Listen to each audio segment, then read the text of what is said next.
قل هل يستوي الذين يعلمون والذين لا يعلمون؟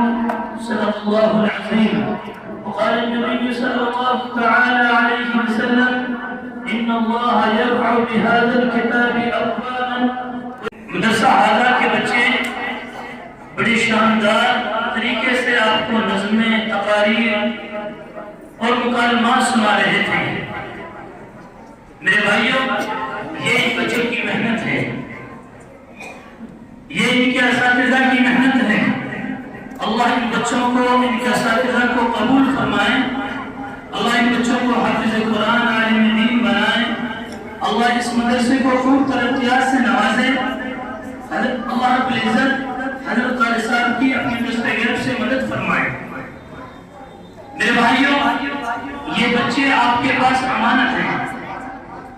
اگر اس امانت کا ہم سے حق ادا ہوا تو اللہ کے دربار میں سرخروئی ہوگی، اور اگر ان کا حق ہم سے ادا نہیں ہوا تو پھر اللہ کے دربار میں ان کے بارے میں کچھ ہوگی. یہ بچے، ان بچوں کا ہمارے اوپر بہت سارے حقوق ہیں. آج لوگ آتے ہیں ہمارے پاس، اپنا دکھڑا سناتے ہیں، اپنی دلجلی باتیں سناتے ہیں، اپنا درد سناتے ہیں. کہتے ہیں کہ جی اولاد ہماری مانتی نہیں. اس کی مین وجہ یہ ہے میرے بھائیوں، میرے عزیزوں، ہم نے ان کے حقوق ادا نہیں کیے، ان کا دین تعلیم سے رشتہ مضبوط نہیں کیا. ان کی جو دین سیکھنے کی جو عمر تھی اس کو ہم نے ضائع کیا. میرے بھائیوں، ان بچوں کا دین مدارس سے رشتے کا قائم ہونا بہت ضروری ہے، خاص طور سے ان حالات میں جو آج میرے اور آپ کے سامنے ملک کے حالات ہیں. آج لوگ ارتداد کی طرف جا رہے ہیں، آج بچے ہمارے ارتداد کی طرف جا رہے ہیں، اسلام کو چھوڑ کر کفر کی طرف جا رہے ہیں. اور نہ جانے ہمارے معاشرات میں، ہمارے معاشرے میں کتنی ایسی خرابیاں ہو رہی ہیں جن سے ہمارے بچے دوچار ہیں. اس کی مین وجہ یہ ہے کہ ہم نے اپنے بچوں کا رشتہ مساجد سے، مکاتب سے، مدارس سے نہیں جوڑا. ہمیں بچوں کی فکر ہے ڈاکٹر بنے، ہمیں بچوں کی فکر ہے انجینئر بنے، ہمیں اپنے بچوں کی فکر ہے IPS بنے.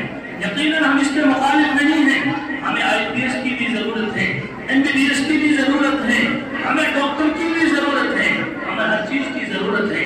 لیکن میرے بھائیوں، اس سے پہلے ہمیں اس کے دیندار بنانے کی ضرورت ہے.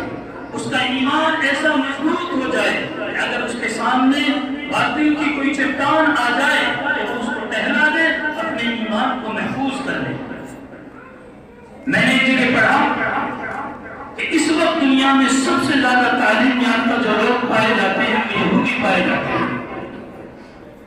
اور اس وقت پوری دنیا کا معاشی جو نظام ہے، بینکنگ سسٹم جس کو بولتے ہیں، یہ تمام دنیا کے یہود کے قبضے میں ہے.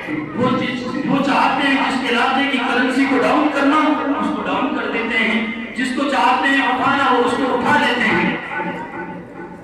لیکن ان کے بارے میں یہ عجیب بات پڑھی کہ وہ 8 سال تک اپنے بچوں کو انگریزی تعلیم اور دیگر تعلیم بالکل بھی نہیں دیتے. وہ پیور مذہبی تعلیم دیتے ہیں. پیور مذہبی تعلیم اپنے بچوں کو 8 سال تک دیتے ہیں. اس کی وجہ یہ ہے کہ یہ بچے جب دنیا میں جائیں گے تو دوسروں کے دین سے متاثر نہ ہو، اپنے دین کو چھوڑ نہ دیں، اپنے دین پر مضبوط رہیں. تو یہ کام تو ہمارا تھا.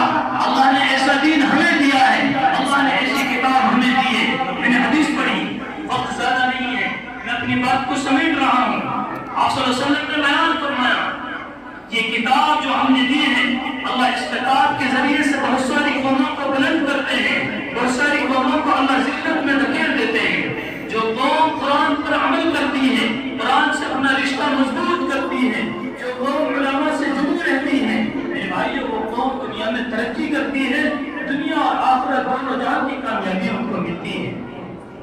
لیکن جس قوم کا رشتہ مساجد سے ٹوٹ جاتا ہے، مدارس سے ٹوٹ جاتا ہے، قرآنی تعلیمات سے ٹوٹ جاتا ہے، احادیث نبویہ سے ٹوٹ جاتا ہے، وہ قوم میرے بھائی دنیا اور آخرت دونوں جہاں میں رسوا ہوتی ہے. آج جو مسلمان دنیا میں پریشان ہیں وہ کیوں ہیں؟ اس کی مین وجہ یہ ہے کہ ہم نے اللہ اور اس کے نبی کے طریقے کو چھوڑ دیا ہے. اس لیے میرے بھائیوں، میں مختصراً آپ سے عرض کر رہا ہوں، اپنا